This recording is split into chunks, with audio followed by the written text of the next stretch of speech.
Hello, everyone. Welcome into Yelling from the Couch. I'm Brent Humphreys. Joining me tonight, it's my co-host, Gage Berdovich.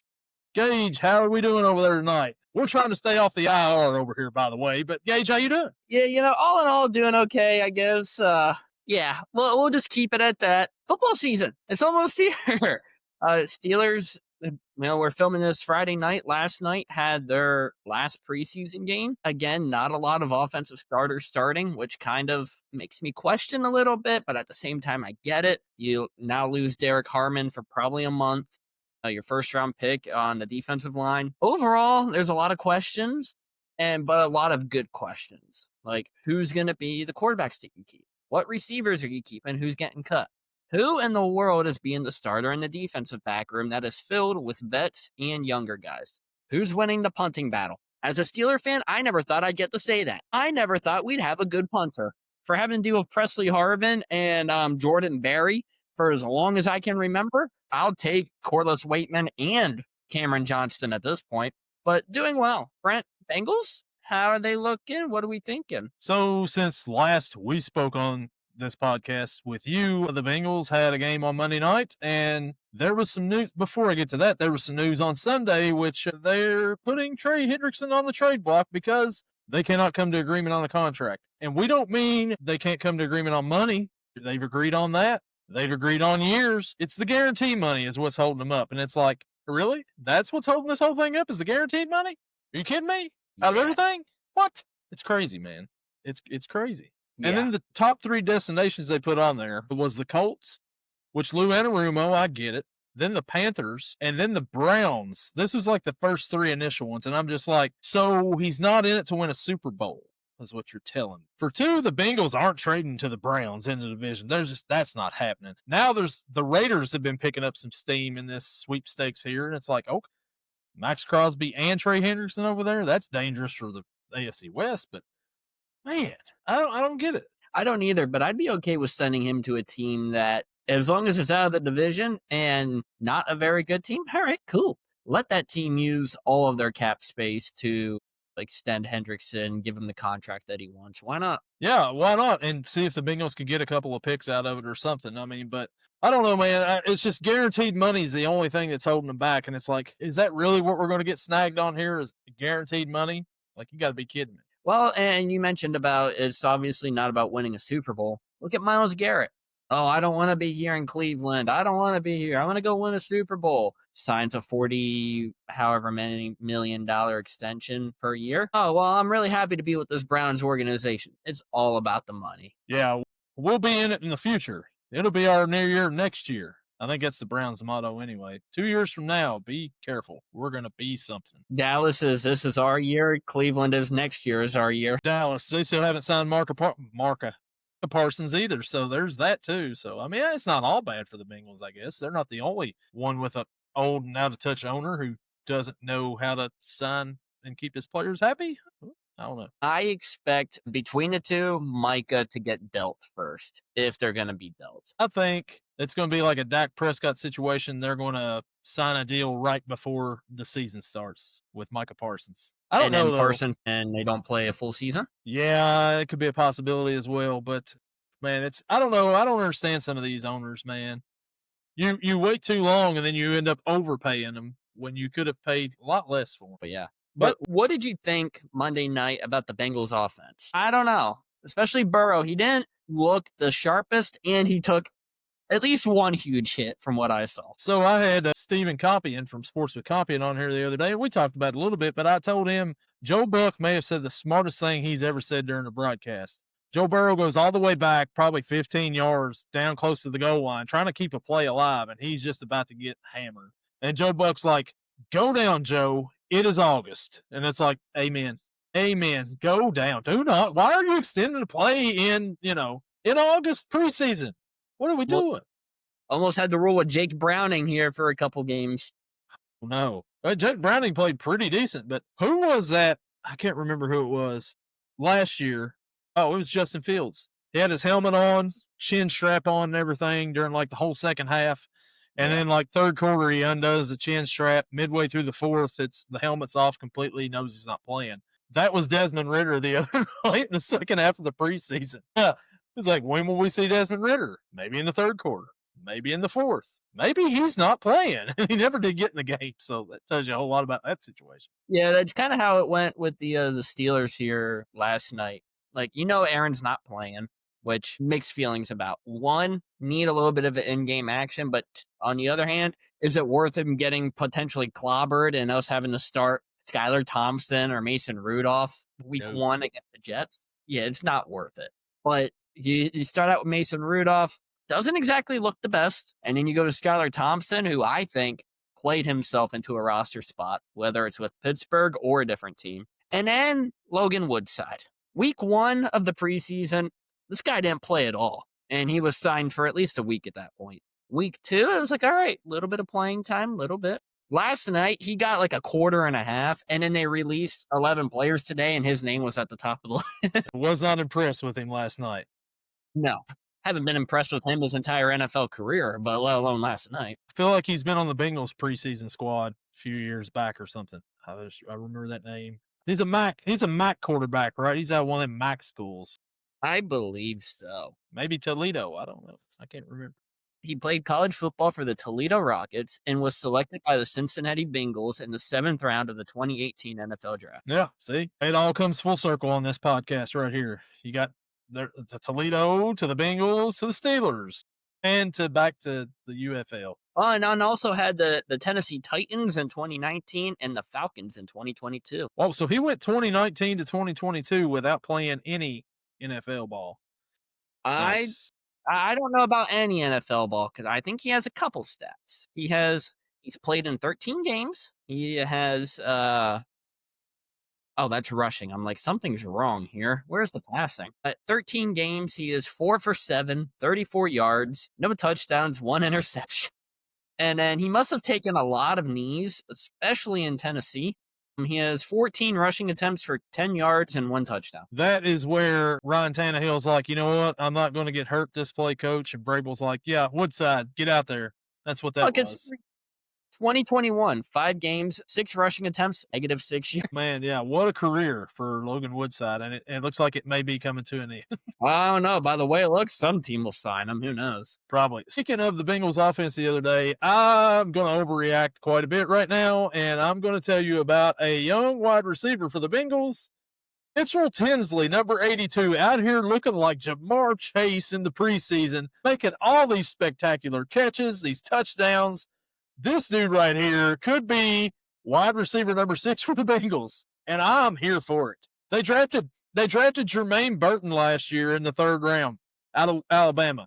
He's been in trouble. He hasn't been able to pick up on the playbook. He's missed some practices. He's not worth a headache. Keep Mitchell Tinsley, man.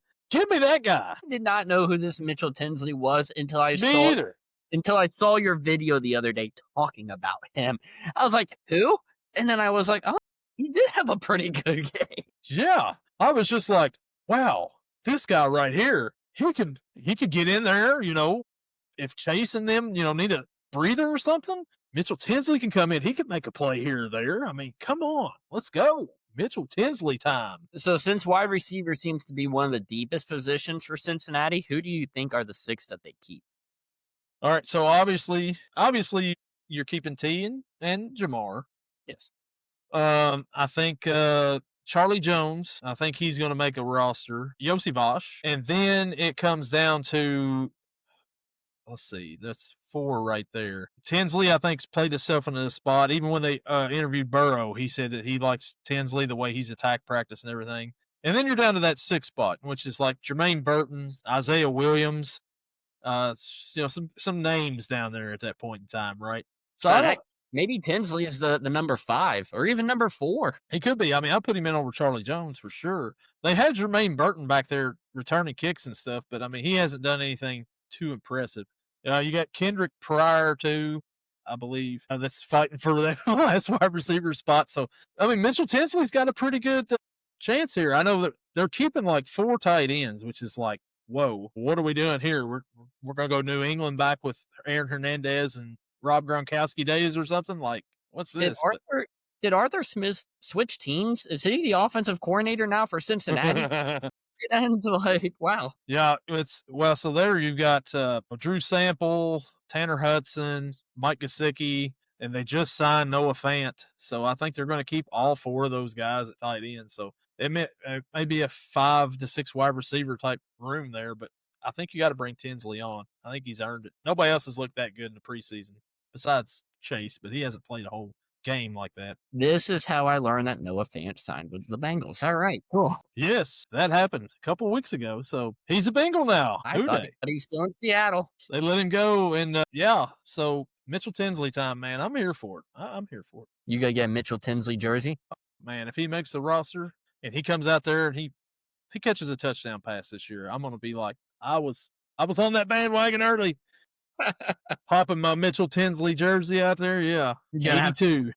Post a short to the YouTube channel coming back to this video. 82 in your scorecard, number 1 in your hearts, Mitchell Tinsley, future Cincinnati Bengals legend. Speaking of Cincinnati sports, let's talk a little baseball here real quick, Gage. I don't know what the Pirates have done this past week or anything like that besides Tommy Pham not throwing a bat. That was Victor Robles. But besides Tommy Pham getting into it with a pitcher and a catcher about asking about a strike or something like that. Wild. Yeah, he got into it. The catcher for the Blue Jays, Tyler Heineman, former Pirate catcher, which is even funnier. But I saw a breakdown of it on John Boy. Yeah, that's where I seen it. Yeah, he did a whole thing about it. And Tommy Pham lives by a code that only Tommy Pham follows. Yes. And he thinks everyone else should follow it. To be fair, at least this year, I have not seen him complain about a strike call that is an edge call. No. I can't say much. I mean, at least he didn't, throw punches with anybody or throw a bat at a pitcher or a catcher. That also was a great breakdown, too. But, I mean, at the same time, the guy, Robles, in the minors on a rehab stint, gets hit, 4 out of 7 plate appearances? Like that. Just let the guy come up to the majors. Yeah. I honestly, first seeing it, like the Instagram highlight, I was like, oh, wow, why would you do that? Yeah. And I walked in the breakdown, I'm like, you know what? I can understand because I think I would act that way too. It's all about context, right? So I'm with you too. I seen the posts of him just throwing the bat, coming out, taking the sunflower seeds and just throwing them on the field. And I'm like, man, this guy's lost his mind. I don't think he'll make it back to the majors with that kind of an attitude.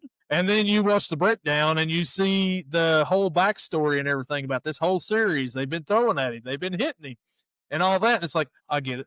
I get it. I see.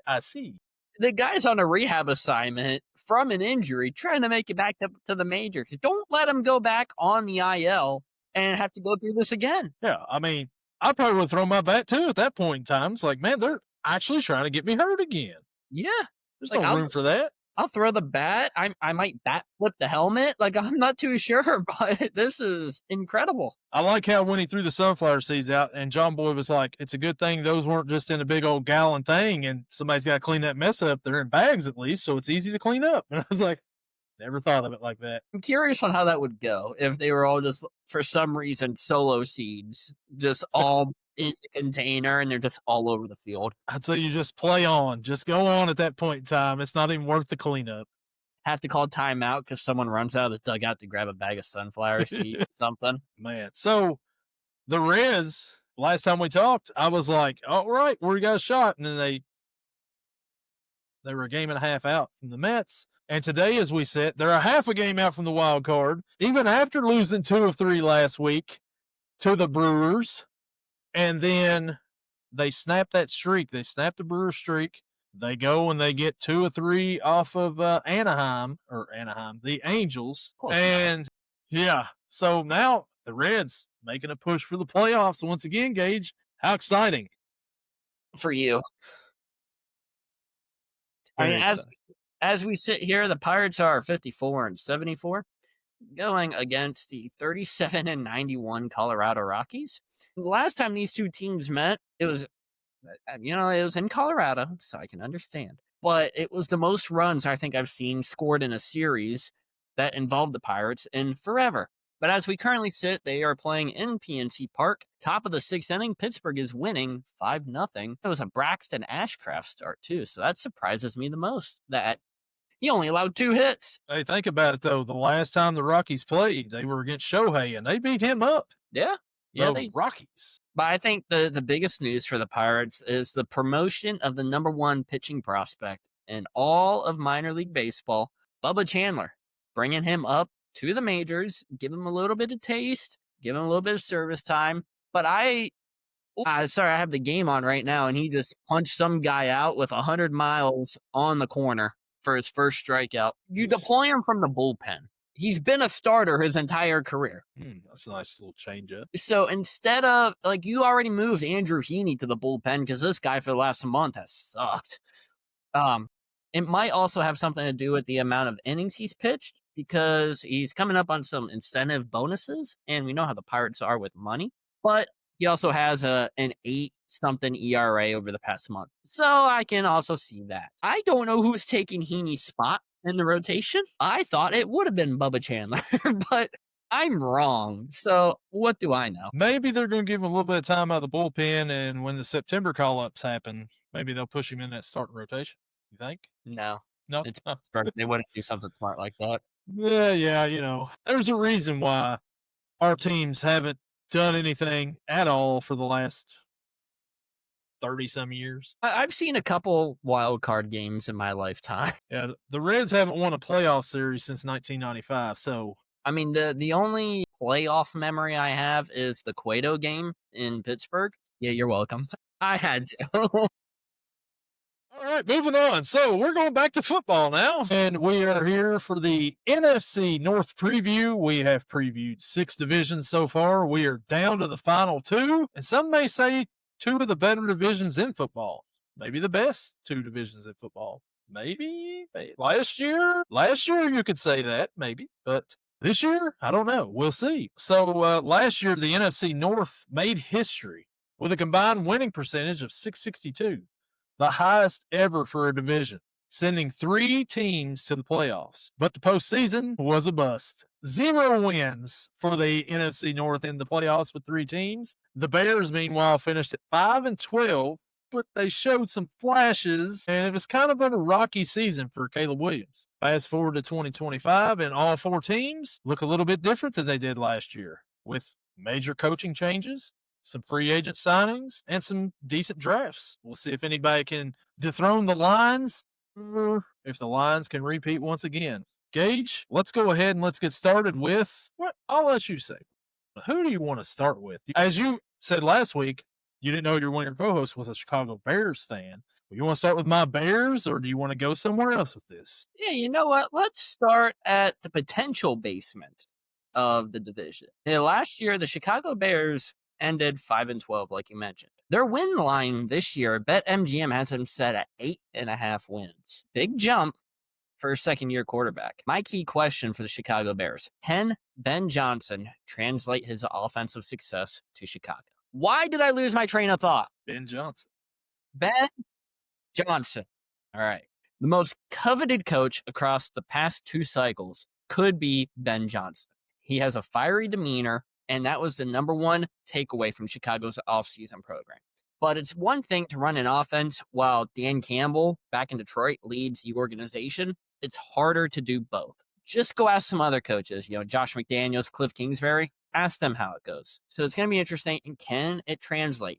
I think it's going to be hard. There's definitely not the talent in Chicago that Detroit had. So let's move to the position to watch. I'm going to go to the offensive line. Johnson, just mentioned him, able to create a monster of an offense with a Detroit team thanks to one of the NFL's best offensive lines and plenty of skill position talent. Chicago has the latter. They used early picks on tight end Colston Loveland, wide receiver Luther Burden, but they'll need capable blocking.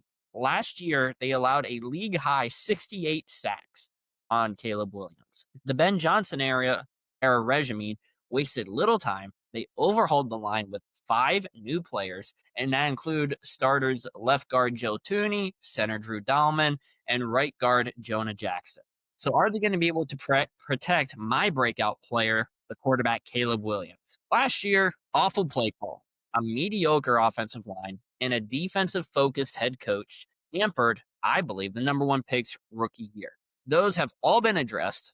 Plus, the Bears landed potentially one of the best scheme fits in the draft. I mentioned him, Colston Loveland.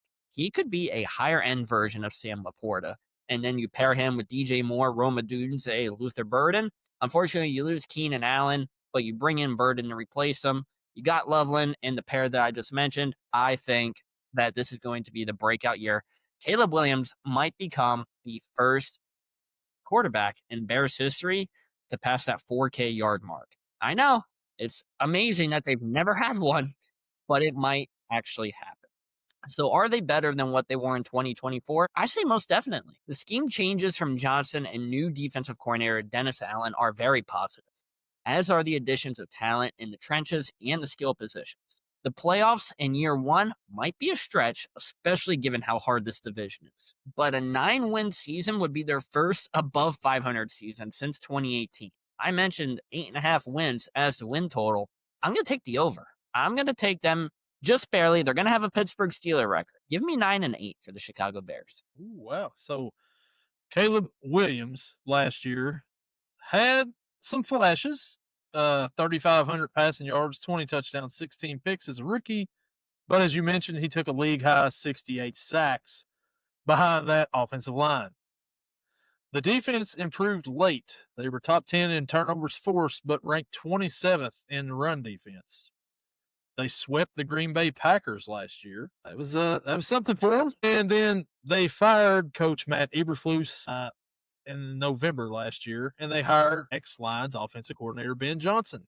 We'll see how that goes. And they've added Saints head coach Dennis Allen as a defensive coordinator. In the offseason, they made some moves. They traded for Chiefs guard Joe Thuney, two-time All-Pro, and Rams guard Jonah Jackson. They gave up some picks for that. And then they signed Drew Dalman from the Falcons for stability.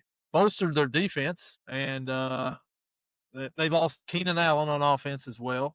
And in the draft, they drafted Colston Loveland and Luther Burden to help out on the offense. So they went offensive heavy in this year's draft. Williams' chemistry with a new wide receiver so far in preseason seems to be going pretty good. In the game the other day, which is probably a big overreaction against the Bills, I believe the score was like 38-0. If that's any indication, the Bears are going to the Super Bowl, with that. But I don't think anybody from the Bills played that game. You bring back DeAndre Swift at running back. Our receiver DJ Moore almost had a 1,000-yard season last year. Roma Dunze, the jury was kind of out on him last year as a rookie. We'll see how he does this year. I think he'll be a little bit improved. And Luther Burden has got that speed out of Missouri. See how he fits in. And Cole Kmet and Loveland as a duo threat for the tight end. And then the Bears' offensive line, right now, they're 12th ranked out of 32 teams, up from 28th, which will help keep Caleb Williams more protected than he was last year. Hopefully. We'll see. So, you said it was 8.5? 8.5. I think that I'm going to go over on this, too. I think barely. I'm with you. Like 9 wins in this right here. I think that they're going to be a little bit improved. They've made some moves. They've made quite a bit of moves. They've been aggressive in the offseason, which is showing they're trying to get some help around Caleb Williams. It's just, will he be able to step up? Will he have, I wouldn't call a sophomore slump because you have to be pretty high to go into a slump. And I don't think he was really that high last year at quarterback. So if he can keep up, if he can improve just a little bit with the offensive line, he's got the weapons around him. I think they can turn some more wins out this year. So I like him at 9. So yeah, I'm with you. I think they'll go over on that. Just barely. I just got to say it. We talked about Tommy Pham here a little bit ago. Guy just smacked a 2-run homer. Oh, yeah? It's the Rockies. Ever since he got his eyes checked, he's been hitting the ball just great. So we'll take it. 8-0. It's crazy what a little eye check will do for a guy, Yeah. So that leads us to the next team. And Gage, who are we thinking here for this next team you want to go over? Let's go to the Vikings. An interesting team with a brand new quarterback at the helm. Just like Chicago, their win line, 8.5 wins. I don't know how all these teams can have such a high win line. Someone's got to lose. The key question, is J.J. McCarthy an improvement over Sam Darnold? The Vikings, we all know it, they chose to let Darnold walk to Seattle, turning to a 22-year-old sophomore, and what will be, you could consider his rookie season? Minicamp returns, by all reports, are promising. McCarthy impressed him with his efficiency and his arm, comfort, and command of the offense. So, position to watch. Let's just make this all about McCarthy. Let's go to the quarterback room. And I don't know why, but I just typed out enough already? Question mark. The Vikings also chose to forego the Aaron Rodgers ship. They were also in contention to get Rodgers, and we know he ended up in Pittsburgh. But they chose to go all in on JJ McCarthy. When, there's been some quotes going around. What are the top 5 needs for a winning season in Minnesota? And I could answer this with McCarthy's knee, his arm, his feet, his eyes, and his mind. The Vikings secondary, however, also deserves a mention. They could improve it quite a bit.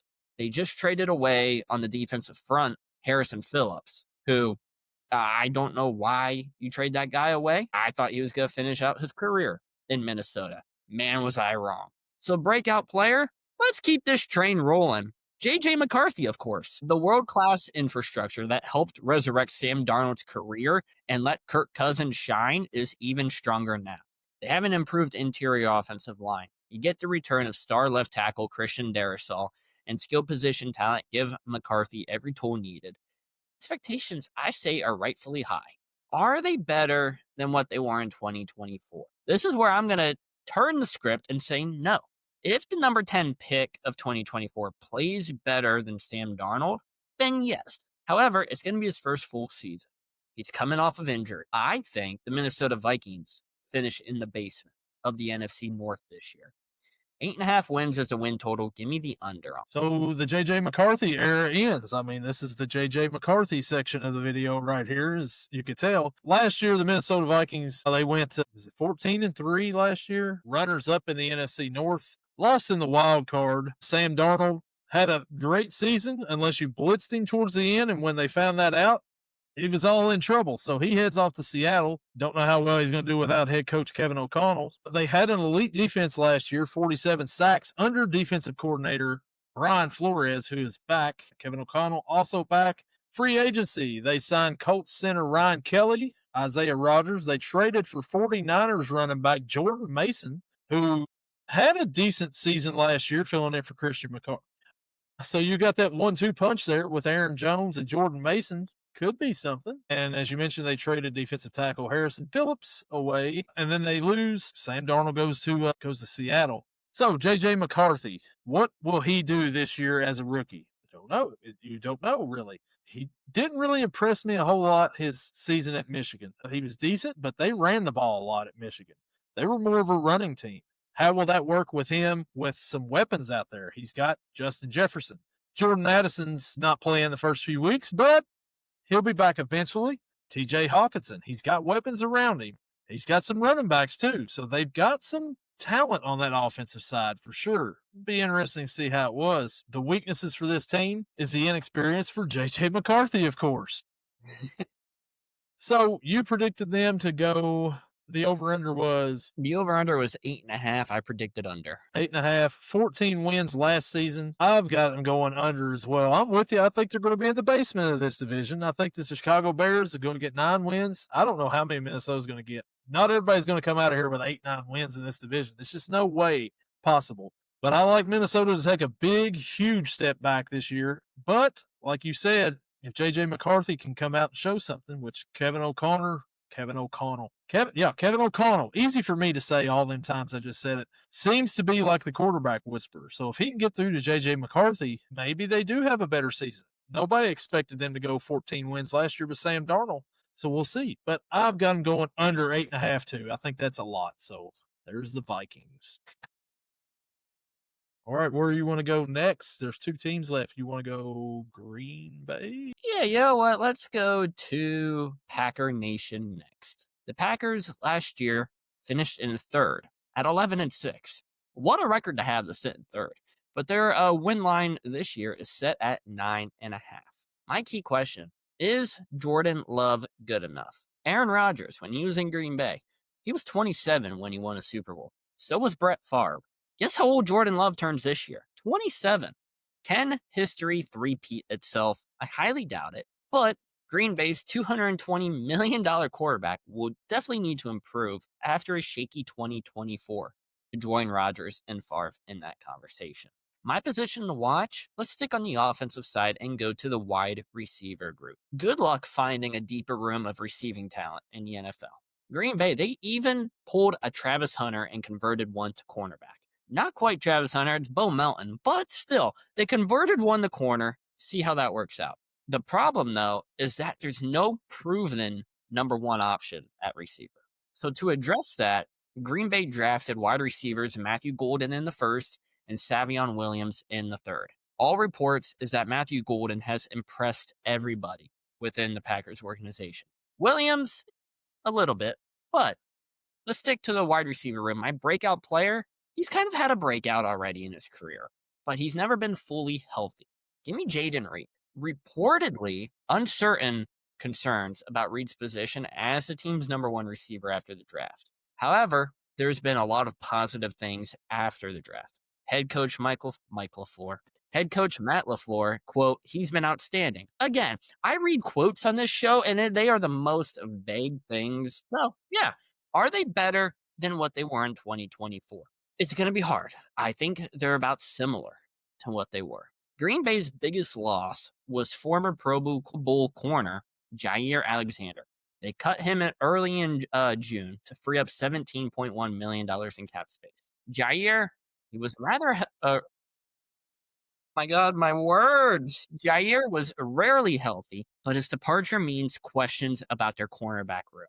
Otherwise, this looks like a slightly improved version of the 2024 Packers. If Love takes a step, this team could surprise in the playoffs. Now, the record last year, like I said, was 11-6.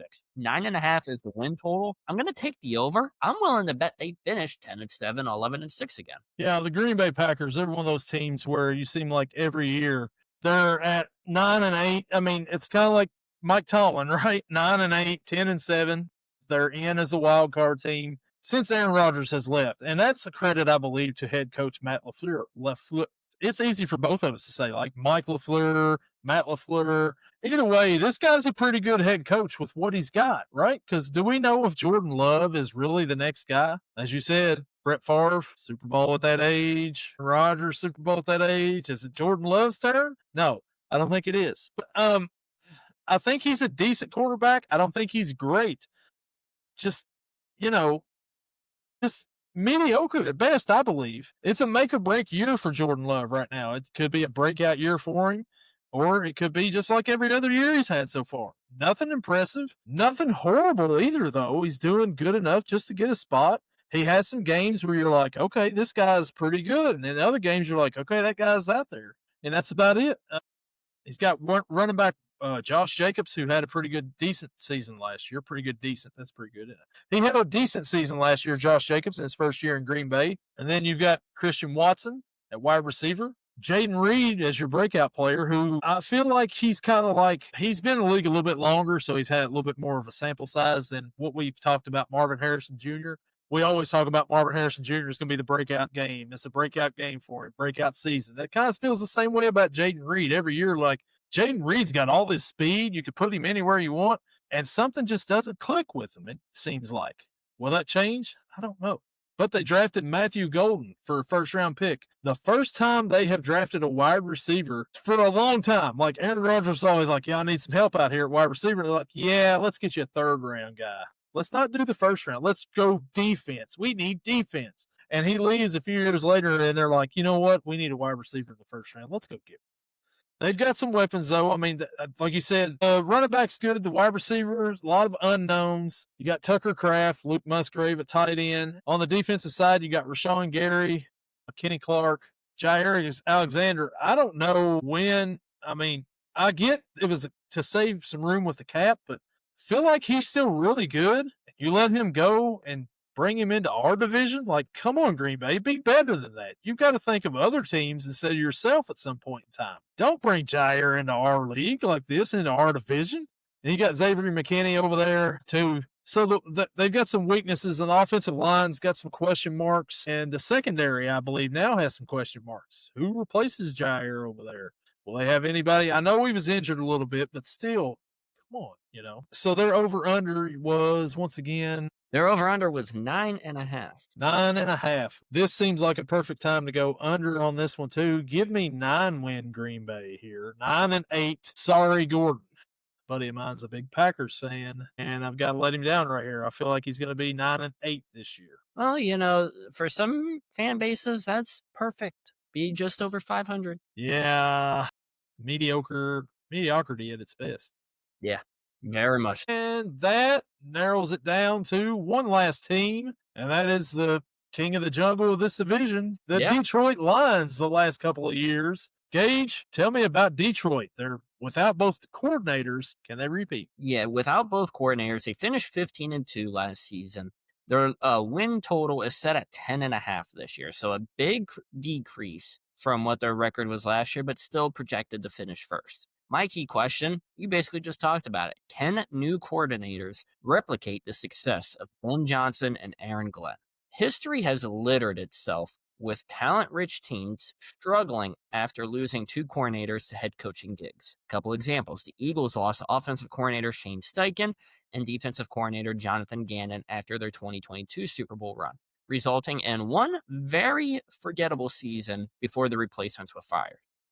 The 2013 Bengals with Jay Gruden and Mike Zimmer, the 2004 Patriots, Charlie Weiss and Romeo Crennel, the 49ers in 1994, Mike Shanahan and Ray Rhodes, all also failed to win a Super Bowl after similar losses. However, before you write off the Lions, Detroit brought in two new coordinators, offensive coach John Morton, defensive coordinator Kelvin Shepard. Maybe they can replicate a little bit of Ben Johnson and Aaron Glenn's style, but it's going to be very hard to do that.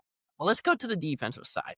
My position to watch is the edge. Aiden Hutchinson was probably Defensive Player of the Year before his Week 6 injury, after which the Lions traded for Zadarius Smith. Now Hutchinson is healthy, and Zadarius remains a free agent who wants to return to Detroit. If Smith is back in the Detroit Blue, the pass rush outside, which was a weakness of the Lions, pair him with Hutchinson, it becomes a strength. And also, the surprise retirement of center Frank Ragnow should give Detroit the necessary cap space to bring Smith back in, pair him up with Hutchinson, and let that defense wreak havoc. My breakout player, let's go to the offensive line. Guard, Christian Mahogany. Now, Jameson Winston? That's a different guy. Yeah. Wow, Jameson Williams receives his annual offseason breakout chatter. Last year, he had 1,000 yards and 7 touchdowns. I think that precludes him from this category. So the line to know, I mentioned Mahogany. He is a 6th-round pick in 2024 who impressed in spot starts last season. He had an 81.6 overall PFF grade, and that ranks 7th among 136 qualifying guards. He'll slide right into the starting left guard role vacated by the new Tennessee Titan Kevin Zeitler. Defensive line, I think, should remain a strength for his team. Are they better than what they were in 2024? Maybe. Detroit lost key players along their line, star coordinators, but thankfully, they kept Hank Fraley, one of the league's best offensive line coaches. If their defense can stay healthy, this remarkably talented team has top 5 units, I believe, on both sides of the ball. It's going to be hard to replicate a 15-2 season. But the win line, 10.5, I'm going to take the over on it, and I think Detroit wins the division. They might not win a playoff game, but they won the division. Last year, 15-2, NFC North champs, number 1 overall seed. The very first game they play, the Washington Commanders, and Jaden Daniels comes in and takes them out. They were dreaming of a Super Bowl for the first time ever in Detroit, and those were dashed away pretty quickly for what was, for the most part, a fun team to watch all season long. That offense was just a juggernaut, and the defense gave up a ton of points, which made it for a shootout every time they hit the field. Jared Goff was great last year. 4,500 yards, 30 touchdowns. The run game, Gibbs and Montgomery, the 1-2 punch there, over 2,000 yards combined. The defense was, bad. Injured. Secondary was torched. 28 points per game allowed last year. It's just not good. They lose offensive coordinator Ben Johnson, which was that a lot of the success on offense? We'll see. And defensive coordinator Aaron Glenn to the Jets. They promoted quarterback coach John Morton and linebacker coach Kelvin Shepard to defensive coordinator. They're keeping everything in-house. That may help. That may hurt. You never know. Sometimes you promote within, it's not the best thing. just as the Cincinnati Bengals at certain times. So in free agency, they signed DJ Reed, Avonte Maddox, and Roy Lopez. They lost Frank Ragnow to retirement. Kevin Zeitler's gone. Carlton Davis gone. And they drafted Tyleek Williams, defensive tackle out of Ohio State, Tate Ratledge out of Georgia as Ragnow's maybe replacement. Hutchinson was injured last year, coming back off of an injury. How will he play? Will he be as dominant as he was his first year and a half in the league? Time will tell. If he can be like he was before, that defense will be much improved. Even if you get just one player back on defense that is dominant like that, it could change the whole complex for the rest of the defense. On offense, Jared Goff, will he be able to replicate what he did last year? I don't know. He's getting older. Time will tell. But he's got all kinds of weapons around him. Weapons everywhere. The two running backs, Jamison Williams or Jamison Winston, whichever one you prefer.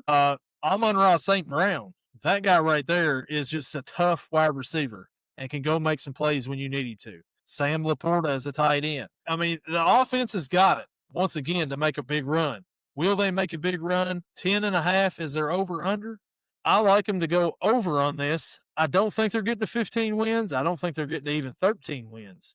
But I could see them winning 11 or 12 and winning this division because the rest of the division, as I predicted, no more than 9 wins. So they can get 12 wins, 11 wins, and win this division by 2 to 3 games. And I think that Dan Campbell is a good enough head coach. We'll see, though, if it was a Ben Johnson thing or if Dan Campbell's some of the reason for it. He wasn't a coordinator before he got the head coaching job, and he's done an amazing job since getting it. So I like Detroit to get that over, and I like for them to win this division. Starting to lose my voice there a little bit. But yeah, so I like Detroit to win this one. So who do you got as this division's MVP for this season? MVP, I'm going to do something a little bit different. Give me the team that I think is going to win the whole thing. Let's go to Detroit. Let's go to the defensive side. I think Aiden Hutchinson. I think the game record that he's going to be the reason for a lot of the success if Detroit has it. Nice. I'm also going to go to Detroit. And I'm going to go on the offensive side of the ball, and I'm going Jahmyr Gibbs. I think Jahmyr Gibbs is going to have a monster season back there at running back, and I think that he is going to be the MVP of the division this year. I thought about going Gibbs, but I was like, you know what? I got to do a little bit different. Let's change it up. We haven't done a defensive player, I don't think, for an MVP in one of these, so why not? Oh, what's his name? Abdul Carter. We both picked Abdul Carter last week. No, that was rookie. Sorry. You're right. You're right. That was rookie of the year, yeah. You're right. That's on me. That's on me. So, speaking of rookie of the year for the division, who do you think would be the rookie of the year for this division? Not a lot to choose from, I'll tell you. Not a lot to choose from, but let me go to the Packers. Packers wide receiver core. Give me Matthew Golden. I laugh because that is exactly where I was going with it, because if you look at the rest of the rookies on this, defensive tackle, offensive tackle, center, and I'm like, Matthew Golden? That's the guy right there. I was between him and Luther Burden, but I think Matt Golden has the better year. Yeah, you're right. There's Luther Burden too there, but yeah, because he's got a potential to be the number one in Green Bay. I don't think Luther Burden's going to be the number one with DJ Moore and Rome Odunze over there. No, he's a 2 at best. The only way he'll be the number one is if guys get hurt. Whereas with the Packers, at least no one is set in stone. Maybe Jaden Reed has the best chance of being number one, but after that, it's murky waters. Yeah, you got like Christian Watson and the rest of the crew, Romeo Dobbs. I mean, it's not Romeo. Yeah, most people do for good reason. Yeah. Well, that does it for our NFC North preview. As we got the Lions, then I think we've got the Bears. Yes. Then the Packers. Bears and Packers are kind of, you might have the Packers before. Yeah, they're kind of intertwined a little bit. I honestly either one, but I know for certain. Lions win, Vikings finish in the basement. Yes. Packers and Bears just have a dogfight for second and third. And I think last year there was 3 teams that got in the playoffs. This year, I think only 1 team from this division gets in. Yeah, 1, maybe 2, if they're lucky to squeeze out a wild card spot. But I agree. I think only 1. This division takes a big step back this year. I believe they play. Who's the 2 divisions they play? The AFC North, and do they play the NFC East? Maybe? I have no idea. I know it's the NFC North, but I'm thinking it's the NFC East. If that's the case, that just confirms everything we said about one playoff team. Yeah. Looking at it right now, they got if you're looking at the East, they got the Cowboys, Giants, and Eagles. So yeah, Yeah. NFC East. Two of the tougher divisions to get for the AFC North, the AFC North and the NFC East. So yeah, that's why they're only getting one playoff team this year. Yeah. Very hard schedule for all the teams. Gage, you got anything else you wanna mention here on the podcast before we No, head off?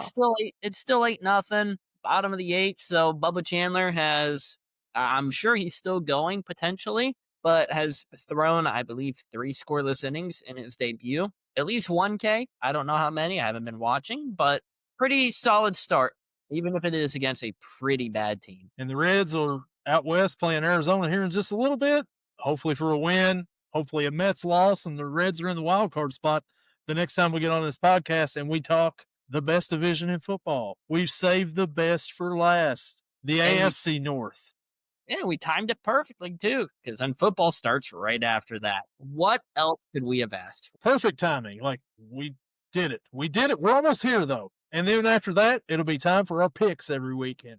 Man, I can't wait to get into those. I'm so excited. And you know what? I know at least my record last year was pretty good. Looking to improve on it. Yep, my record was pretty good last year as well. I mean, I'd put our records up against anybody's there just picking them, but, we'll see how it goes this year. Do we go out on a limb? Like last year, one of us kept going to pick the Panthers for an upset earlier in the year because they looked decent, and then it didn't work out so well. But then they started playing a little bit better at the end of the year, and it's like maybe we weren't that crazy going to the Panthers. Yeah, I think maybe this year that team is the Saints. We're gonna It's be picking definitely the some up. Saints. Yeah, picking some upsets for the Saints. Totally gonna happen. Yeah, absolutely. Hunter Shuck, Hunter Deckers, Tyler Shuck, whoever, it don't matter. I mean, what Even if you compare the two, they're still an awful quarterback. Spencer Rainer, Spencer Hayner, whatever, Jake Rattler, it doesn't matter. But that'll do it for us here, and we will see you all next week with, like I said, the best division, the AFC North. See ya.